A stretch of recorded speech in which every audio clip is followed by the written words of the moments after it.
erakordne au Sirje raamatut sissejuhatada, teha intervjuu. Ma ei ole kunagi raamatu esitlusel selles rollis osalenud ja mul on õudselt hea meel, et raamat on hea. Sirje on elupõline giid, minu jaoks täiesti eksootiline elukutse, selles mõttes, et põhimõtteliselt, ma ütlen ausalt, ma ei kujutaks ette, et minu maja seisab või sõidab buss, seal on jälle üks uus seltskond inimesi, ma lähen nendega vastu jumal ja millele, pean kuidagimoodi mitte ainult need inimesed tooma õnnelikuna tagasi, vaid jääma ka nagu ise rõõmsaks inimeseks. See raamat on selles mõttes ka hea, et mina ikkagi nagu tean sind, eks ole, kui Prantsusmaaga seotud inimest, aga ei neid, kuna tegemist on tõesti elupõlise giidiga, siis siin on ka seiklused Leningradist, Moskvast, Soomega seotud seiklused ja sa tead mingeid asju, mida mina absoluutselt ei tea, sest mina nõukogude ajal Virumaalt teile sisse loomulikult ei pääse. Et siin on ikkagi väga palju selliseid seiklusi, mis ma arvasin, et ma tean, aga ma ei teadnud üldse õigesti. See raamat on väga soe. Ma kujutan ette, et mina ei ole üldse nüüd hea inimene. Et kui eluaeg inimestega otse suhelda, siis juhtub ju kõike. Tihtipeale see, mis juhtub, ongi just see materjal, millest on pärast huvitav kirjutada. Mis tahes sul seal ka juhtunud ei ole.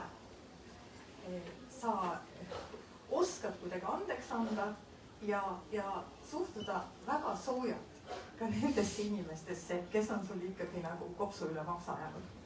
Rääkimata nendest, kes ongi olnud sulle toredad kaaslased. Sul on väga hea huumorimeel.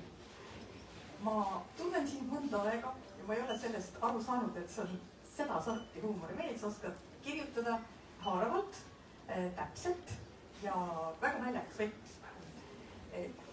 Ülesehitus raamatul on selles mõttes väga hea, et ma arvan, et me elame kõik sellises ajas, kus paljud meist tulevad õhtul koju, on väsinud, tahaks midagi lugeda. Ja kui see on siis selline väga korralik telliskivi, siis me oleme tublid, kui me sealt suudame lugeda.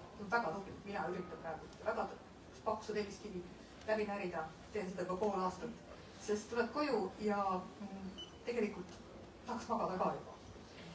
Siin on ülesehitused nagu väikesed lood, kuigi nad on üks tervik. Aga need lood on nagu pisikesed sellised seiklusjutud oma ette.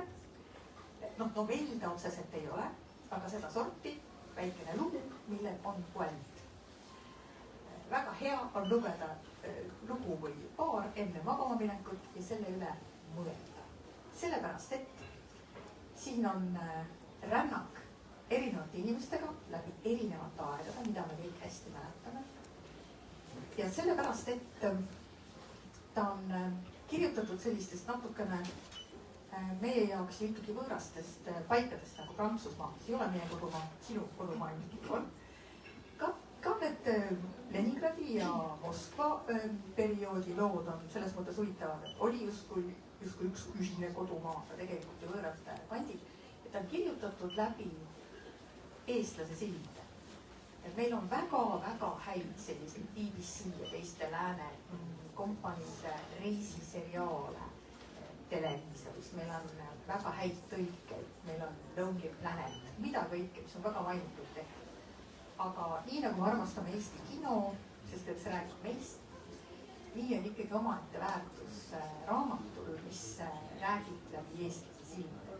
Ja sa oled läbi elu seda teinud. Tahakski sulle nüüd paar küsimust esitada. Muidugi ma tahan kiita ka sellest, et ma esimest korda näen raamatu kujundust värvidega ja see läheb mu kleidiga kokku, nii et sa ei kogu sa oskad. Et ma arvan, et siin publiku seas on ilmselt sinu fänne, inimesi, kes on sinuga reisinud. Tunned sa nad ära? Enamuse tunnen ära. Jah. Mikrofon on kuidagi nagu harjunud juba käes hoida. Aga tuleb hoida. Tunnen, väga paigusid tunnen. Lülita sisse ka. Mida? ma arvan, et oli see. Kas kuuleb? Esiridades ei kuule, aga taha kuuleb. See on oluline. Lasted rääkis nii ilusa ja pika loo, et ma hakkan isegi mõtlema, et aga mis ma tahan kõigepealt öelda, et aitäh, et te kõik nii suure hulgaga olete siia kokku kogunenud.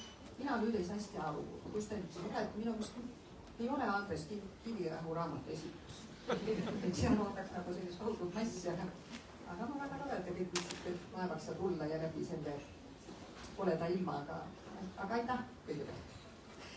Kas eestlane on hea reisiseid? Selles mõttes, et maailm ju reisib ja me teame, et täna me oleme jõudnud sellisesse maailma, kus väga paljud riigid ju lausa protesteerivad selle vastu, et turistid tulevad. Ma olen aru saanud, see on täiesti ülemaailmne katk. Et suured uudised on tulnud Hispaaniast, aga ma tean, et jaapanlased ei taha enam näha ühtegi turisti. Turiste ei taha näha, islandlased, eks sellised toredad kohad. Et kas eestlane on siuke turist, kes oskab kuidagimoodi sulanduda, mitte tuua kaasa probleeme ja mitte teha kodumaale häbi? Ei ole üldiselt ka ei saa küll midagi paha öelda ja peale selle Prantsusmaa nii suur maa. Et Island ja kõik need väiksed muidugi meil on probleeme turistidega, aga Prantsusmaal on palju turiste. Ja Prantsusmaa ongi vist maailma kõige suurema hulga turistidega, kus 60 aastas kõige rohkem turiste, ma ei mäleta, mingi 75 miljonit või mida sinna kanti. Aga eestlased on väga toredad turistid, reisihimulised ja üldiselt suhteliselt rahulikud ja ei ole nagu väga ei käi nagu väga pinda ja üldse huvilised. See on tore, et kui inimesed tulevad ja on huvitatud asjadest ja juba tead, mida küsida ja ei, sugugi kuulda, ega ma muidu poleks nii kaua aastaid vastu pidanud. Et ma saan muidugi võrrelda soomlastega, kellega ma vanasti töötasin ja praegu ka aeg-ajalt töötan soomlastega. Aga vist on nii, et need on nagu sama ubri-mubri ja need on, ma saan ka soomlastega midagi tahavad. Kui tihti sa tunned seda, et Prantsusmaa on tõepoolest võib-olla koht, et need reisid, mis sina teed, need eeldavad seda, et tegelikult inimesel võiks ikkagi mingi kultuurihuvi olla. Et see ei ole selline Egiptuse ja Türgi reis, kus lähen lihtsalt pargin ennast lahti rannal ja siis 2 nädalat hiljem tulen tagasi. No üldiselt inimesed ikkagi teavad, kuhu nad tulevad, aga ma pean tunnistama, et kuskil päris alguses, kui see turism lahti läks, siis oli küll üks niisugune tore lugu, kui oli üks, meil oli hästi palju käimist, sest tollel ajal inimesed ei tahtnud ka busside peale raha raisata, peabki palju käima ja Pariisis ongi kõige parem käia. Ja siis oli proua oli natuke nagu pahur, ütles, et et ei, tahaks nagu spaasse ja nii, aga vale linna valitud. Tuleb kuhugi mujale minna, mitte Pariisi ilmtingimata, on kõiksuguseid, aga üldiselt inimesed ikkagi teavad, kui juba Prantsusmaale tuleb. No sinu raamatus on väga värvikalt kirjeldatud seda, kuidas tõesti need reisid läände algasid. Et inimesed hoidsid kokku iga asja peal, ütleme ausalt öeldes tänapäeval paljud tudengid, ma arvan, peavad samamoodi reisima ja minu arust on see täiesti normaalne. Paar korda reisida niiviisi, et ongi 2 tükki kätt või tükki taskut ja käed taskus ja hakkama saada. Aga kuidas ikkagi läbi selle aja, mida me nüüd ütleme, tunneme sellise uue Eesti ajana, inimeste reisimisharjumused on muutunud? Kas sa näed nagu seda, et õudne rikkus on nüüd turistidele kaudu? No selles mõttes on muutunud, et kui alguses tuli veel kroon, siis oli see raha vahe kohutavalt suur. Ja siis oli tõesti nagu, ma ütlen seal raamatus ühes kohas ka, et tõepoolest oli inimesed oli enam-vähem nagu saunapiletiga ooperisse. Sest et kõik ootasid, et hotellid on mingid luksust, mitte nüüd luksuslikud, aga ikkagi on ega head. Aga loomulikult, et raha oli vähe ja eks siis Eesti reisibürood neid tahtsid ikkagi müüa ja eks nad võtsid ju ka nagu odavamaid hotelle ja see oli kellelgi pahaks panna. Ja siis oli tõesti, et inimesed tulid kohale, siis nad olid nii pahased ja nii solvunud, et nad kuskil linna ääres võib-olla ja miks me siin oleme ja nii ja naa ja siis katsu neile selgeks teha, et tegelikult see hinnavahe oli nii suur. Aga nüüd tänapäeval sellest on näha, et eestlased on ju kõik raha korjanud ja saanud ja saavad paremat palka ja ega see palgavahe enam nii suur ei olegi, nii et kui inimesed ongi natuke eremades hotellides, siis nagu keegi ei ütle selle kohta, et miks me siin oleme, sest nad teavad, mis on mingi asja väärtus ja seda enam, et tänapäeval, kes ei taha palju maksta, võtab selle Airbnb ja niisugust asja, et selles suhtes on küll ikka muutust näha. Mis sinu kõige suuremad hirmud on olnud giidina? Sul ikkagi tuleb hulk inimesi, olgu peale, nad on täiskasvanud, aga sa ikkagi nagu vastutad nende eest. no vanasti oli see, nagu ma seal raamatus kirjutan ka, et läksid hotelli, sul oli kõik juba kokku lepitud ja siis jõudsid kohale ja siis noh, Alle ja teil on üks teine hotell. Et noh, see oli küll hästi ebameeldiv ja kunagi sa ei tea, mis sellest jamast võiks. Või siis noh, alguses oli ka see, et Eesti need bussid, need olid küll niisugused, et päevakene, et enne kui kohale jõudsid, olid nad juba kätte jõudnud. Minu meelest üks selline läbiv juhtum sinu lugudes, ma ei tea, kas sa ise panid seda tähele või ise tuleb lugejal välja, on see, et sul ikkagi aeg-ajalt kadusid inimesed ära. Ma kujutan ette, minu jaoks oli see õudusunenägu. No need, mis seal kirjas on, need on väga vähe. Kadus ikka palju rohkem. Et enamus sai kätte leitud. Aga on sul olnud ka mingit sellist hetke, kus tõesti on juhtunud kas või see ärakadumine või mingisugune asi, kus sa oled mõelnud, nii nüüd aitab, seda tööd ma enam ei tee, ma tahan teha midagi rahulikku, et ma ei taha vastu. Nii hullu küll ei ole tulnud ja mis mulle tegelikult meeldib sinuga rahutu töö, et kui ma ei saa, kui ikka näiteks ei ole tööd, talle ma ei tee üldiselt tööd ja siis tahab ikka tahaks midagi teha ja sekeldada ja see ei ole küll, aga muidugi mõnikord on olnud küll, et on mõni turist on ausalt öeldes olnud väga tüütu ja kes hakkab niimoodi nagu hakkab seal igast, mõni turist lihtsalt ei ole meeldiv, aga siis ma mõtlen alati selle peale, et no see reis kestab maksimaalselt 1 nädal, mõnikord natuke rohkem ja siis on see läbi ja siis on see ebameeldiv turist ka läinud ja rohkem ma teda ei kutsu. Põhimõtteliselt need ebameeldivad turistid, ma ütlen tõesti, on ka raamatus ära tuntavad, et nad on olnud ja sa ei ütle nende kohta üldse halvasti tegelikult. Väga minu meelest seda siia täpselt ja teravalt ja humoorikalt kirjeldad sa neid, aga ütleme nüüd, loksume seal bussis, see jõmm on seal bussis. Tegelikult see nädal, mis sa ütled, on veel ees. Kuidas sa nende inimestega hakkama saad? No mõnikord on nii, et mõni, kui hakkab see keerusa olema, aga mul ükskord oli ka nüüd hea lugu, et noh, tüübid on seal bussis ja kuskil seal taga keegi, üks sõber on ees ja teine taga ja siis see tagumine lõikab, et kuule, kas sa seda Süget nüüd 3. osad vaatasid? See on seriaal, mis on hea. No tere hommikust, et seda ei vaid nüüd seda räägite selle Süge jutu nüüd ära, kõigepealt selle seriaali jutu ja siis vaatame see edasi. No mõnikord lihtsalt on vaja vaid teada ja kas seletab. Ja siis tihti inimesed siis ära nagu kuulatavad, mis nüüd on, et nad õpetajaklassis, et kui nüüd midagi keegi ei räägi, et siis et midagi nagu toimub selline. Aga kuidas sa saad nagu iseendaga hakkama, kui sa näiteks avastad, et mitte keegi ei kuula, mida sa räägid, mitte kedagi ei huvita ja kõik vaatavad sust nagu läbi ja mööda? See ei ole olnud. Kui sa nüüd saaksid teha veel ainult ühe reisi Prantsusmaale, no näiteks sind arreteeritakse ja öeldakse, et sa pead kõik jäänud reisid tegema Eestis, et nüüd on siuke riigikord, siis kuhu sa läheksid? Taevakene, ma pean Prantsusmaale nii palju kohti kuhu. Aga kui sa saaks valida ühe? See küll on nüüd raske küsimus. Saaks valida, no juba Pariisi nüüd ei lähe, see on nii suur liik, väiksemasse kohta. See on nagu Perigoori, mis mulle väga meeldib, see on suke Edera-Prantsusmaale, seal on nii palju ilusat loodust ja väga huvitav koht. See võib olla üks, kuhu ma võiks nagu siis minna niimoodi eksiili. Aga ei oska nagu öelda, et Prantsusmaal on nii palju kohti, kuhu võiks minna. Kui nüüd Pariisist rääkida, kuhu paljud siiski jõuavad, mina pean tunnistama, mina ei ole veel elus Pariisi jõudnud. Ja see on täitsa karjuv ja see on täiesti karjuv näide. Siis ma olen mõelnud, et jõuab.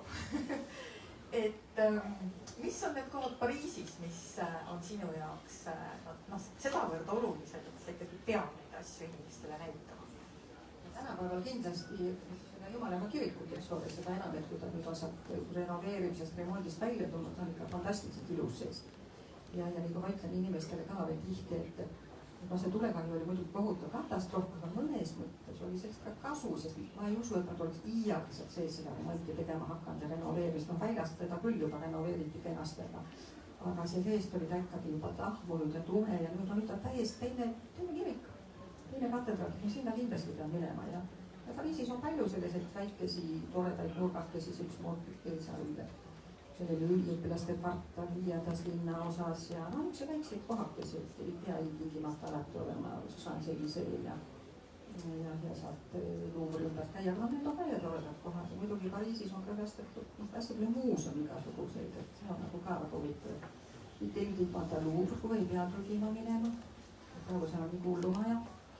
Ja ma olen isa jumal pärast võtte vahel, et olete kodus pilti.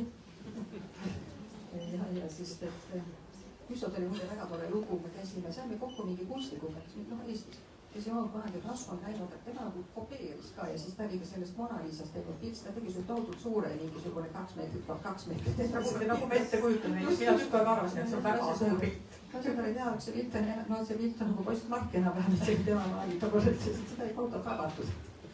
et kuidas üks pilt saab nii kuulus olla nii väike. kui Jumalaema kirik põles, siis mina olin juhuslikult tööl, ma olin Aktuaalses Kaameras ankur ja me põhimõtteliselt näitasime seda pilti otse-eetris. ja õnnestus sealt koha pealt ka üks eestlane leida, kes seda kommenteeris, et olid täiesti hingamatud hetked ja samal ajal nagu alati, kui midagi juhtub, tegid igasuguseid spetsialiste. ja erinevad spetsialistid väitsid, et tegelikult Jumalaema kirik ei ole üldse eriline kirik Pariisis. et see on üks vähetähtsamaid, et ta on meie jaoks, eriti siin juhtus enam-vähem Eestis, tähtis selle raamatu pärast. kas see siis on nii või ei ole? mulle ta tundub kogu aeg tähtsama kirikuna. selles mõttes ta on ikkagi, töötab see asi, töötab. no selles mõttes muidugi, noh, neil on võib-olla õigus, sest et ütleme nüüd niimoodi, et see väliskujundus ja siis need skulptuurid, et enamus on seal tegelikult ikka 19. sajandist, kui kirikut üldse restaureerima hakati, aga see päristorm ja nii. et noh, kes on sellised keskaja, sellised kindlamõised ajaloolased, neid ütleb, et mis värk on, et siin pole midagi keskajast ega noh, et see on muidugi tõsi.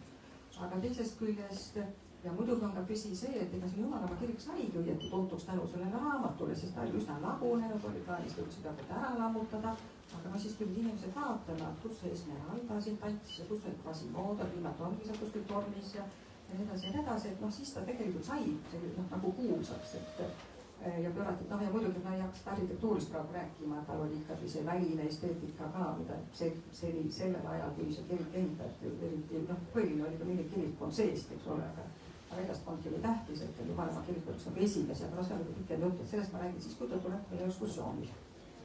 et ühesõnaga, esimene õnn sellele kirikule, esimene õnn oli see, et kirjutati raamat ja võib-olla tõesti, nagu sa ütled, mingi kasu on ka põlengust olnud, nüüd käiakse juba vaatamas juba üksi sellepärast, et see on see kirik, mis põles. ja see on muuseas täiesti tõsi ja kui sinna nüüd, noh, nüüd on ikkagi juba mööda läinud mõni aeg, aga ikkagi veel eelmine suvigi oli nii, et sinna sisse pääses, seal oli ka niisugune tõeline labürint oli ette tehtud, et seal on alati olnud mingi järjekord, aga mitte nüüd niisugune järjekord, et see on täiesti selge, et see on umbes niimoodi, ma ütleks, see on niimoodi nagu Mona Lisa Louvre'is on Jumalaema kirik uus sisemus on täpselt sama efekt praegu, nüüd ma pean sinna minema. kas Eiffeli torn on asi, mille otsa peab ilmtingimata ronima? ei pea, Eiffeli torni, kui te tahate pilti saada Eiffeli tornist, minge seal vastas on see Montparnassi torn, sinna viimasele korrusele ja sealt saate imeilusa pildi, mina ja Eiffeli torn. Niimoodi õiges kõrguses ja kõik puha. ja ma ütlen teile nüüd suure saladuse et mina ei ole seal 3. korrusel kunagi käinud. ma olen läinud teisele, mul on selline kõrguse kartus ja mul on alati õnnestunud kuidagi ära viilida, isegi mul on olnud individuaalturistid, mis on kuidagi suunanud üksinda või kaksinda sinna, ma ei isegi mitte kunagi neid ei tea. no Pariisiga seoses ikkagi mõeldakse ka sellisele asjale nagu armastus. et no see on selline, eriti kui ei ole käinud, on mingid imelikud ettekujutused, et seal on kõik need kohvikud sellised, kus südamed ripuvad ja iga uksest sisse astud, nii näed kedagi, kelles sa armud. et kuidas siis tegelikult on? no vaata, mina leidsin oma armastuse Eestist, palun väga. et ei ole Jumalaema kirikusse minna, aga Pariisi kuhugi kohvikusse, noh tuli siia. jah, aga ta tuli ikkagi Prantsusmaalt. tuli Prantsusmaalt ja see on nüüd tõsi. ma vaatan, sellepärast ei pea Pariisis kohvikusse minema ja need südamed rikuvad seal ainult, kui on see valentiinipäev. kui sa nüüd pead ütlema, mis on su kodumaa, siis mis on? no ikka 2 kodumaad on, et ma olen ikkagi rohkem eestlane. ma arvan nii. vot hästi on kirjeldatud ka raamatus seda, mille järele sa hakkasid igatsema, kui sa olid seal, ma seda ei ütle, mille järele, lugege. aga kui sa oled siin, siis mille järele sa igatsed sealt Prantsusmaalt? no praegu, kui me oleme nüüd olnud 2 kuud ja nautinud seda imeilusat talve. no sulab juba. no sulab jah, et nüüd enam, täna just vaatasin, et nüüd on väga rahulik. linnud peavad tagasi lendama. ja mis nagu praegu, kui meie sõbrad saatsid pilte, mis meil seal praegu toimub, no mina olen Calais linnas, see on ju Põhja-Prantsusmaal ja narsissi kõitsevad ja seda ma tahaks ka praegu näha, et aitab küll sellest lumest, mis hakkab juba ära määrtuma. ja mis siis veel? Noh, prantslased on sellised nagu, ta on nagu rõõmsameelsed, ma ütleksin seda, et nad ei ole niimoodi, et kõik kogu aeg nagu mure ja tuleb tööd tegema, raha saama ja seda ja teist ja kolmandat. Nad on nagu siuksed rõõmsad, see on nagu tore, et mida juba algusestki panin tähele, et kogu aeg naerdakse, kogu aeg lõbus, kuigi võib-olla tegelikult iseenesest tulebki lõbus, et on võib-olla noh, kindlasti inimestel ju muresid ka. aga mille järel ma veel seal puudust tunnen? Muud on nagu kõik, inimest siin. Ja just nagu praegu võib-olla nagu niimoodi napist vähe. No inimesi, kes teeks kogu elu ühte tööd, tänapäeval on juba raske leida. Noh, need peavad olema, ma ei tea, arstid või mingisuguse eriala inimesed, et tuleb tõesti 10 aastat õppinud, siis teed ka ikkagi eluaeg sellel tööd, teenid leiba. Kas sa oled kahetsenud seda, et sa oled giid? Kui ma vaatan, missuguse raamatu sa oled kirjutanud, no mulle tundub, et sa oleks võinud olla ka ajakirjanik, sa oleks võinud olla näitleja, võib-olla isegi väga hea kriminalist. Ma mõtlen selle peale. Aga ei, ma küll kahetsen, et minu arust giidid on selles mõttes nii tore, et ta nagu vaheldusrikas, et ma ilmselt olen nii küsimatu iseloomuga, et mulle meeldib siuke vaheldusrikkus ja et saab ka nagu reisida, mulle meeldib ka väga reisida, et saab ka reisida, noh, kas või ma mujal ei tee muidugi kui Prantsusmaal üldiselt. Aga et see on nagu väga tore ja siis näeb jälle huvitavaid inimesi ja ütlen ausalt, et kui ma ei oleks giid olnud ja Prantsusmaal, siis ma ei oleks iialgi niisugust suurt publikut, nagu te siin kõik olete. Sa oled ju ise käinud ka turismigruppidega reisimas. Vähemalt ühte, ma tean, me oleme rääkinud Islandil käimisest. Oled sa hea reisikaaslane või sa vaatad seda giidi, sedasi professionaalse kretinismiga, et oot-oot-oot, siin peaks tegema nii, siin peaks tegema naa, kuule, sa oled jätnud inimesed ripakile, sa räägid liiga palju, liiga kiiresti. No üldiselt, kui mina nüüd, no vanasti me käisime oma mehega 18, et aitas küll igal pool. Oli ta ise niimoodi üksteisele giidiks. See oli väga tore, no nüüd nagu nüüd niimoodi enam ei ole ja siis ma olen ostnud neid turismireise. Siis ma mõnes mõttes muidugi vaatan kohe seda giidi ju ka, et umbes, aga no taas need giidid on kõik nii toredad ja üldiselt ma ikkagi valin ka, et näiteks kui ma seal Islandil käisin, siis ma käisin sellepärast näide, et oli see Askur alast, Eesti grupi, kui ma tavaliselt ei käi eestlastega. Aga noh, ikkagi vaatad ka tõesti, kes on giid, sest minu meelest hea giid on ikka väga oluline, ma ei tea ennast kiita, aga mulle meeldib, kui on hea giid minu selles grupis, kus ma olen. No Tallinna vahel ma olen näinud aeg-ajalt ka giidid teevad tööd ja mõnikord ikkagi paistab silma selline asi, et see giid räägib täitsa üksi iseendale. Mille vastu seal nagu kohe selgelt eksitakse sinu hinnakul? Ei no ja teine osa ikka see, et ega ei tohi muidugi lõpmatuseni rääkida, sest olgem ausad inimene, tahab puhata natuke, kui ma ise ka kuskil reisil olen, et siis see veel puudub, et giid räägis 3 tundi järjest, et ma tean, et Prantsusmaal meil on vanasti oli see, et vene giidid olid niisugused, et Versailles lossi läheb. See oli tegelikult nagu reglementeeritud suhteliselt, et see, sa tohid olla seal ühes saalis no mingi 2 minutit, aga ma need, kui hakkasid seletama, siis õhtuni võis oodata seal. Et ega ei tohi nii väga pikalt heietada ja parem on lühidalt ja siis, kui inimesed tahavad teada, siis saavad alati küsida ja tänapäeval veelgi lihtsalt kõik löövad oma chatsi piti lahti ja vaatavad, mis sealt tuleb. Sa kirjeldad seal ka oma noorust, mis on kõigil hästi ilus alati, kus käisid Leningradis ja Moskvas, vaadates moodi meil nüüd Venemaaga on, et kuskile me enam ei lähe. Mis tundeid need kohad sinus praegu tekitavad? No mina ise käisin ka noorena hästi palju ja kui ma mõtlen konkreetsete seikluste ja asjade peale, siis on kõik hästi tore muidugi, sest mina olin siis ilus ja noor. Aga ikkagi, vaadates sellele ajale tagasi selles poliitilises kontekstis, kus me oleme, kas sa oled kurb, et sa ei saa Moskvasse minna? Ma arvan, et sa ei saa. Ei, no selles mõttes ma siin ikka nüüd kurvastada, aga muidugi olid ilusad ajad ja kui ma siin Inturistis töötas, siis me saime väga palju siin Nõukogude oma avarustes käia, kuhu tänasel päeval enam minna ei saa. Ja ka muidugi noorus on ilus aeg, sa vaatad kõik asju hoopis teistmoodi, nii et kahetsed pole midagi. Ja kas sa ainult seda, et noorus ei tule millegi pärast tagasi? Jah, äkki kunagi mingis järgmises elus. Aga sa kirjeldad ka päris toredalt seda elu geohotellis, mida mina siis maalapsena nägin mõnikord televiisorist. ja kui Tallinnast tulin, sõitsime siit läbi ja ma kartsin ka natukene, et ma teadsin, et seal toimub mingi värk. õige. ja siis, kas sa oled käinud selles hotellis ka nostalgsimas ja mõtlemas, vaat siin oli see, siin oli see, siin oli see KGB korrus, mida sa arvasid, et on ja oligi nagu midagi meelde tuli?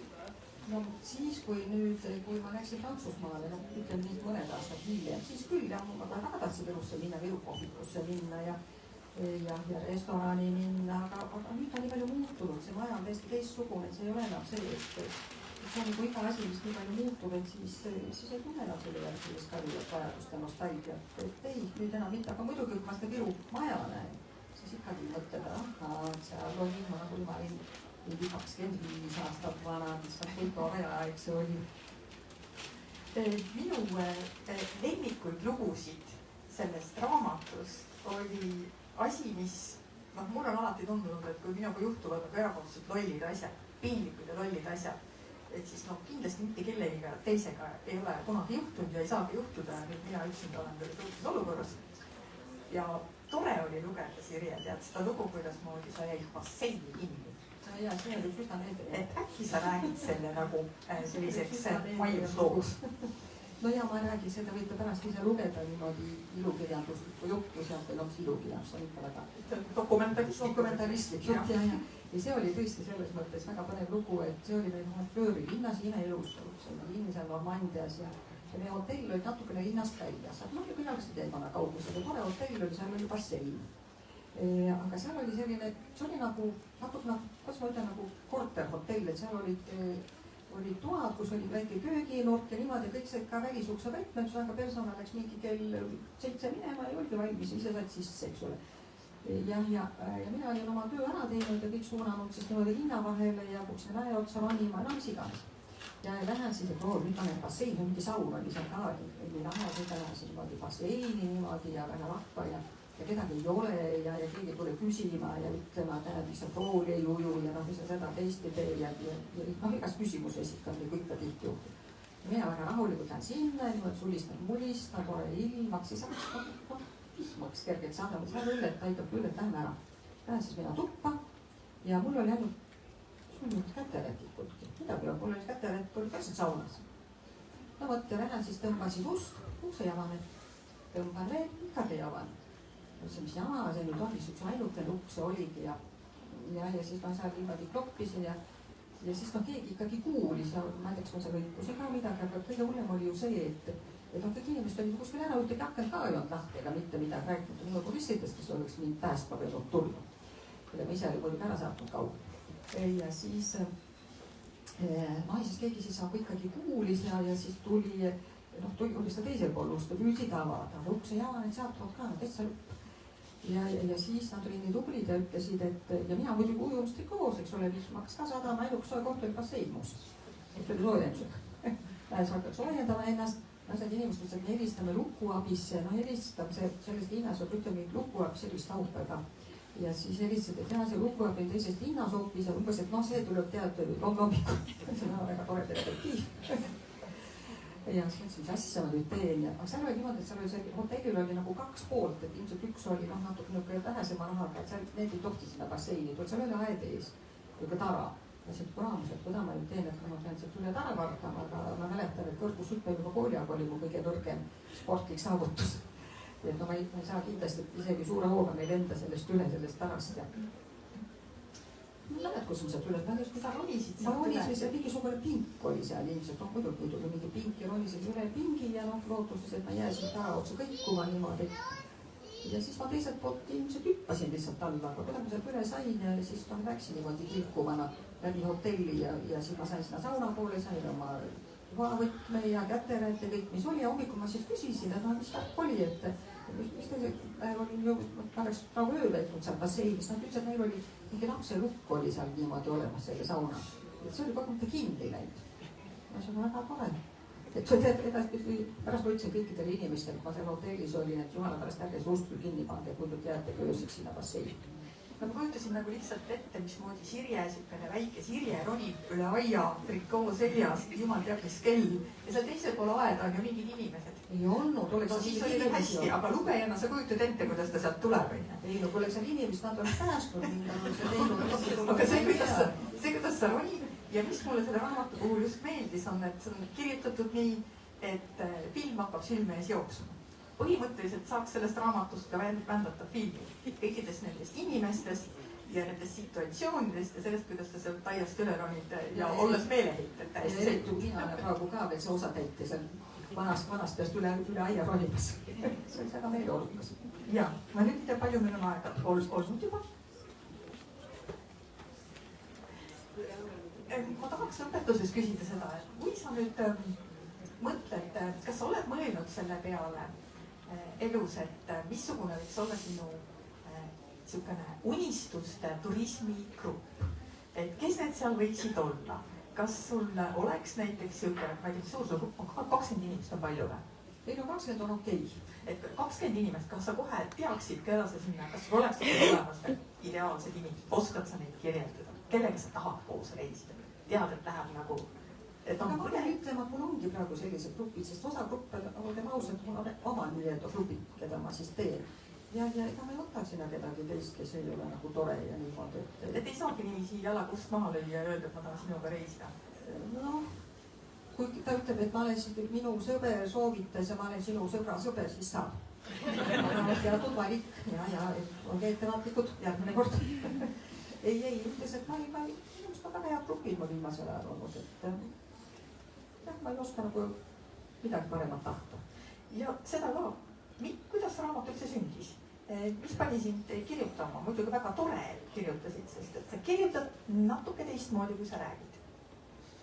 nojah, no selle raamatuga oli muidugi niimoodi, et üks asi on see, et eks noh, neid lugusid ikka nüüd tulnud, eks ole, ja mõnikord on niisugune tülihetk, no midagi ei ole rääkida ja niisugune maantee mingi kiirteed, kus ei ole mitte midagi vaadata peale selle, et mingi ummik tekib ja noh, et siis pead midagi rääkima, kui ikkagi 2 tundi vait oled olnud, et noh, tahaks midagi öelda. 2 tundi ma kunagi ei suuda vait olla. ja siis ma siin olen rääkinud neid lugusid, mis on inimestega juhtunud ja noh, see on nagu tore mõnes mõttes, et kõik saavad siis kuulda ja nii. ja teine asi, mis ma olen kogu aeg teinud, et kui ma olen käinud reisidel, ka ise pikkadel maad reisidel, siis ma hakkasin kirjutama reisikirve, blogisid või kuidas, blogikirve on ju eestikeelne sõna üldse. Ja hakkasin sõpradele saatma. Lihtsalt, et noh, et teinekord on hea teada, et siis ma kirjutangi niimoodi, et kui näiteks bussis me sõidame, siis mul on see väike tahv, siis mugu kirjutan. Ma saavutanud juba teatud professionaalsuse sellel ajal. Ja siis on selles mõttes, et on hästi nagu, et noh, tõesti saada kui kõik hästi autentselt, et mis see giid seal räägib, mis see nagu toimib, mis me nägime ja nii edasi, siis seda ma olen kui inimestele saatnud. Et siis ma ütlen, no te kirjutate, pane need kokku raamatus, taevas alast, et kõik kirjutab reisikirju ja hakka mina sinna mingi 168. reisikirja tegema. Et ei, mitte. Aga siis selle raamatu puhul oli veel niimoodi, et noh, siis on inimesed öelnud, et pane tee raamatut. Ei tee. Aga siis sellega juhtus muidugi niisugune lugu, et mis nagu päriselt ajend oli see, et aastakest 2 tagasi oli Pariisis Vilja Kiisler, kes otsis eestlasi, kes Prantsusmaal elavad ja tegi nendega intervjuu. Ja mina olin talle siis, noh, ma kirjutasin, et ma olen praegu Brasiilias, et ma ei saa nagu helistada ja nii ja siis noh, ütles, et noh, kui saada mulle siis ka see mingi reisigi, no ma siis saatsin. Ja siis ma sain temaga nagu kokku, sest ta tegi üks hästi toreda intervjuu ja ta on ilmselt selline ajakirjanik, et ta paneb nagu rääkima inimesel, sest ma muidugi rääkisin ohjeldamatult. ja sellest oli päris pikk artikkel ja siis ta ütles, ma ütlesin ka need lugusid oli ja ma vist talle ka seal pajatsin üht-teist ja siis ta ütles, et noh, et mis ei kirjuta, ei hakka mina kirjutama ja mis ja nii ja ei hakka ikka ja siis ma ütlesin, et okei, et noh, ma võin nagu rääkida, ma võin jutustada nii palju kulub 3 päeva järjest, vahet pidamata. Hinge tõmbamata. Ja siis ta ütles, et ei, et noh, et kas tead, et noh, kui te leiate kellegi, kes nagu ümber kirjutab selle, et siis, et jaa, miks mitte. Aga siis ta, no kui te saad sellega ise hakkama, siis ma hakkasingi suvel kuidagi, et noh, hea küll, et ma siis hakkan midagi panema, siis kirja ilus ja siis läks. Et üks põhjus oli, et tegelikult need inimesed, kellega ma olen tööd teinud ja kes on minu kliendid olnud, nemad on mulle nagu öelnud, et hakka kirjutama, ongi nagu pakkunud hainest, et niimoodi see siis läks ja see raamat siis kogemata sündiski. Iga olen väga tänulik sellel kirjastusel, kes selle vastu võttis, et teidis nüüd mingisugused naljakad reisikirjad niimoodi trükki lasta. No igal juhul, kui mina lõpuks lähen Pariisi ja Prantsusmaale sõitma, kindlasti teen seda, siis ma võtan selle kaasa, sest et see raamat on siiski ka väga hea ülevaade sellest, mis Prantsusmaal üldse vaatamist väärib ja teeb selle reitsimise minu jaoks lihtsamaks. väga tore, aitäh. aga ma tahan ühte asja veel ikkagi öelda. selle raamatu, kui te vaatate see tagaküljel, on niisugune üks pilt, niisugune siiludus natukene. see oli muidugi, mina hirmsasti tahtsin seda pilti sinna, kuigi kirjastus leidis seda ikka varem pilt, aga noh, nii algselt loll, kes ei tea nüüd mismoodi välja need raamat pärast nõuab. aga see on selles mõttes väga tore ja ajalooline pilt, et ma tean, et teist on hästi paljud käinud seal, kus on see Ponte, see vana Rooma-aegne sild, eks ole, 2000 aastat vana akvedukt.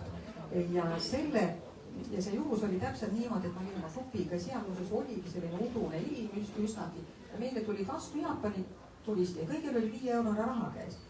Ja muudkui lased pildistada ennast. Ja mina mõtlesin, et miks need 5 eurot neile kankisti meelde, et miks nad 5 eurot nii hullult pildistavad. Ja siis vaata seda siit, et taevas avastas, see on ju see sild, see Ponte akvedukt on selle raha peal. Ja mina, kes ma olen siin taevalt Euroopas elanud ja näinud seda eurosülde ja kõike, näinud seda rahatähte, ma ei tea, mitu miljonit korda ja ma ei olnud mitte kunagi seda selle sillaga seostanud. Ja sellest ma leidsin, see on nagu tore, et selline ajalugu ja tänapäev kokku panna ja siis palusid, et see pilt sinna taha pantaks. Ja see oli ka üks hästi sümpaatne asi sinu raamatu puhul, et sa tunnistasid, et sa alati kõike ei tea ja mõnikord ka eksid ja et sa ei ole nagu ilmselgelt selline giid, kes läheb siis nagu närvi või hakkab nagu kartma või oma sellise reputatsiooni pärast või et no nüüd ma ei tea kõike või et ahohoo onju. Et sa tuled sellistest asjadest nagu väga kergelt ja huumoriga välja ja no ikka see kerge huumor siin, see mulle tohutult meeldis. Nagu huumorit peabki olema, aga muidu ei saa. Muidu ei... Ma olen sulle väga nõus. Aitäh! Aitäh!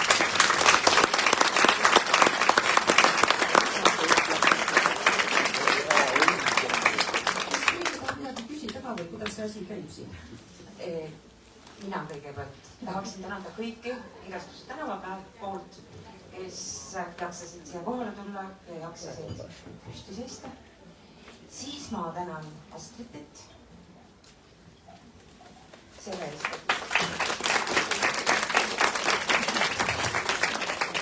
Ja kõige suurem tänu muidugi on Sirjele, kes meile selle kokku tulemise põhjuse andis.